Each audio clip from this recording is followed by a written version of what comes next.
Hello दोस्तों, आपका एकदम धमाकेदार तरीके से दीवाने विद ऐतिहासिक चैनल में स्वागत है। और एकदम धमाकेदार स्वागत होने का मतलब आज कुछ खास ही वीडियो में होगा। आज हम ऐसे राजा के बारे में पढ़ेंगे जो न कभी उसके मतलब कि जन्म लेने के पहले ना वैसा राजा हुआ था, न उसके मृत्यु के बाद कभी दूसरा राजा पैदा हुआ।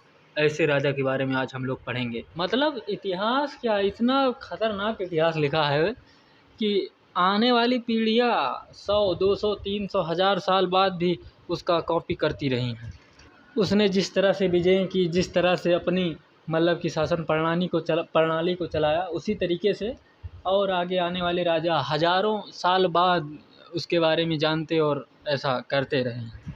इतना बताने पे तो आप लोग कुछ समझ तो रहे ही होंगे। आज हम लोग चंद्रगुप्त मौर्य के बारे में पढ़ेंगे, जिनके गुरु चाणक्य उनको देखने मात्र से ही एक बच्चे के रूप में ही उनको पहचान लिया था कि उनके जैसा योद्धा पृथ्वी पर कभी पैदा ही नहीं होगा। ऐसे गुरु, ऐसे आचार्य, ऐसे शिष्य के बारे में आज हम लोग पढ़ेंगे।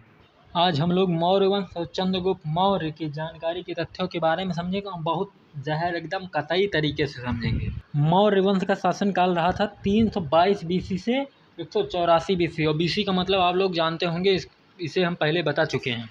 ये घनानंद और सिकंदर, ये सब हम लोग दूसरे वीडियो में समझेंगे। आज सिर्फ जानकारी के स्रोत समझेंगे कि इनकी उपाधियाँ क्या थीं, इनको किस अभिलेखों से जाना गया, ऐसे जानकारी के बारे में आज हम लोग समझेंगे। मौर्य वंश के राजा थे जो कि वर्तमान मतलब मगध के राजा थे और जो वर्तमान पटना में है। तो इनकी राजधानी पाटलिपुत्र कुसुमपुर थी। मौर्य की कुछ उपाधियाँ थी। लिबरेटर ऑफ इंडिया मतलब होता है भारत का मुक्तिदाता, और पालिवर्धक मतलब होता है जैसे पाटलिपुत्र का इन्होंने बहुत खतरनाक तरीके से उत्थान किया था। अरे समझिए अपने भाषा में एकदम धमाकेदार तरीके से। तो इसीलिए इन्हें पालिवर्धक की उपाधि प्रदान की गई थी। इनके शासनकाल में इनका चिन्ह था मयूर, और जिसकी जानकारी लौरियानंदगढ़ स्तंभ लेख से हमें पता चलता है, और जिसे बताया था गुरुन वेडेल ने बताया था। ये एक इतिहास शास्त्री थे। यूनानियों के द्वारा इन्हें कुछ नाम दिए गए थे जो प्रमुखतः पेपर में पूछे भी जाते हैं। जैसे सेंड्रोकोटस था नाम इनका एक, और जिसे माना था जस्टिन, और एरियन ने माना था इसे। मेगास्थनीज जो कि इनका मतलब राजदूत था, सेलुकस ने भेजा था, इनके यहाँ रहता था। और स्ट्रेबो, ये भी इन्होंने भी माना था।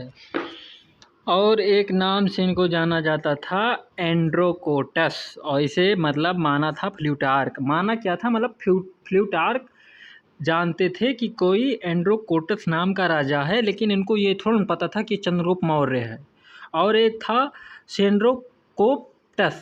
सेंड्रोकोप्टस नाम का था, और इसे फ्लिकार्क मानते थे कि ये भी कोई राजा है, लेकिन ये भी नहीं पता था कि ये चंद्रगुप्त हैं या कौन है, सिर्फ नाम दिया था। तो इन सभी की जानकारी, जैसे अब इन्होंने बता दिया कि ये राजा हैं, ये बहुत बलशाली थे या जो भी थे, तो इसको मतलब एकदम क्लियर किया जाके विलियम जोन्स ने। अब ये भाई कौन थे कि इन्होंने क्लियर कर दिया, कोई ये अंतर्यामी तो थे नहीं। तो इन्होंने 1784 में एशियाटिका बंगाल की स्थापना की थी, और इसका मतलब ये था कि ये अनुवाद मतलब इसमें जो ये बना था संस्था, इसमें अनुवाद किया जाता था। जैसे प्लूटार्क ने बताया कुछ, तब ये उन अभिलेखों, उन तथ्यों के बारे में जानेंगे, फिर उसे इंग्लिश में मतलब अनुवाद करेंगे, फिर वहाँ से यहाँ से एकदम मैच करेंगे, तब पता चला कि चंद्रगुप्त मौर्य हैं। इनको इन्हीं नामों से जाना जाता था। तब पता चला यूनानियों ने इनको इन्हीं नामों से मतलब बताया है। और भी चंद्रगुप्त के बारे में और मौर्य वंश के बारे में जानकारी मिलती है अभिलेखों से। चूनागढ़ अभिलेख, गिरनार अभिलेख, सौगौरा अभिलेख, मास्थान अभिलेख, इन अभिलेखों से भी जानकारी मिलती है। साहित्य से भी जानकारी मौर्य वंश के बारे में मिलती है।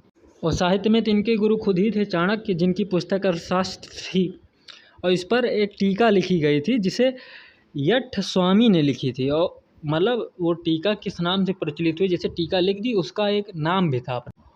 प्रतिपदा पंजिका नाम से टीका लिखी थी यठ स्वामी ने अर्थशास्त्र पर। और मुद्रा राक्षस जिसके लेखक हैं वो क्या नाम है उनका, शाकदत्त। और विष्णु पुराण से भी पता चलता है, और महाभाष्य पतंजलि की पुस्तक है, इससे भी पता चलता है मौर्य वंश के बारे में। और दक्षिण भारत का भी एक मतलब की पुस्तक है अहन्यूर, और इसको मतलब लिखा है पर प्रलयार, कपिलहार इनका नाम है, मुँह से नहीं निकल रहा है। और भी मौर्य वंश के बारे में जानकारी बौद्ध ग्रंथों से, दिव्यावदान और सिंघल के महावंश और दिव्य वंश से भी प्राप्त मतलब जानकारी प्राप्त होती है, और मिलिंद पन्हुओं से भी प्राप्त होती है जानकारी मौर्य वंशों के बारे में और चंद्रगुप्त मौर्य के बारे में। अरे ऐसे थोड़न थे, बहुत बड़े राजा में से एक थे ये। और जैन ग्रंथों से भी पता चलता है इनके वंश के बारे में, कल्पसूत्र और प्रशिष्ट पर्वन, इन दोनों ग्रंथों से। और विदेशी यात्री की भी कुछ पुस्तकें थी, मतलब मेन तो मेगस्थनीज की ही थी लिखा। ये सेल्यूकस निकेटर को जब चंद्रगुप्त मौर्य ने हराया था, तो सेल्यूकस निकेटर ने अपनी पत्नी कह रहे हैं, अपनी बेटी का विवाह इनसे किया था, तो उनके साथ एक राजदूत भी भेजा था। इसके लिए हम एक नेक्स्ट वीडियो बनाएंगे, बहुत खतरनाक वीडियो होगी, आप लोग देखना। और आज का वीडियो बस यहीं तक रहेगा। अगर वीडियो अच्छा लगा हो तो लाइक मारो, बहुत खतरनाक वाला, और चैनल को सब्सक्राइब भी कर लेना। और सुन लो भाई, अगर नहीं किए लाइक और चैनल सब्सक्राइब तो जानते हो क्या होगा, जो अंगूठे की तुम्हारी रेखा है ना, वो गायब हो जाएगी। हाँ ऐसा कुछ नहीं, बस मजाक था। तो आज का वीडियो बस यहीं तक। जय हिंद।